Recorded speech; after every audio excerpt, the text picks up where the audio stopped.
Што знаеш за Македонија? Ако ова прашање го поставиш на некој од платформите за вештачка интелигенција на неколку различни јазици, ќе добиеш и неколку различни одговори. Уште поинтересно е тоа што ако ја употребиш јазиците на соседните земји, ќе добиеш одговори кои изгледа како да се прилагодени на потребите на оно што прашува. Особено за специфични прашања, например поврзани со историјата или со проблемите меѓу соседите.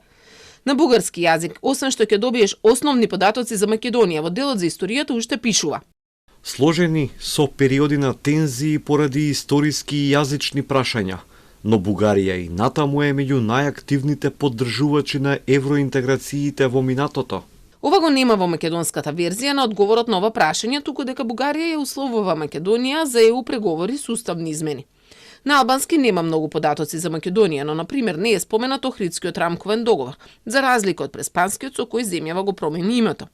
Доколку на грчки јазик па се постави прашање за Македонија, тогаш одговорите се поделени.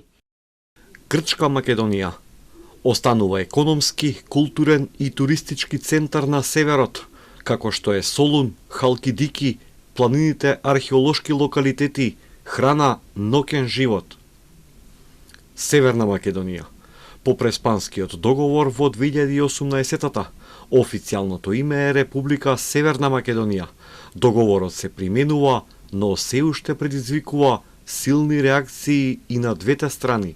Според професорот од Финки Ристе Стојанов се работи за платформи кои користат голем број на податоци од јазиците на корисникот и не смее слепо да се верува на таквите информации. Ако го прашаме на македонски, на грчки или на бугарски, она што се случува, моделот прво ги препознава зборовите. И зборовите, ако се на македонски препознаени, тогаш статистиката на текстовите кои што моделот ги видел во фазата на тренирање на македонски јазик, дава поголема веројатност дека генерираната секвенца, односно наредните зборови што ќе се генерираат, ќе одговараат на она што моделот го прочитал, односно на македонски јазик.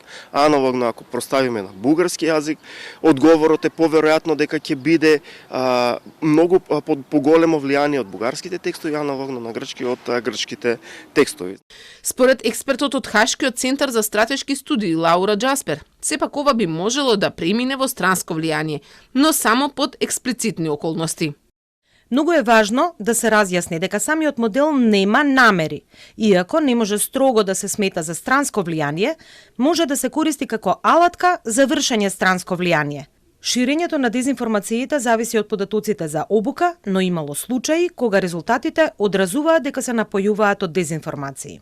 Но не само Македонија, туку и во други земји на други јазици има слични ситуации за сличните прашања. Експертите сметаат дека знаењето на луѓето за овие алатки мора да се зголеми, но и дека владите би можеле со најразлични регулативи да се справат со ова.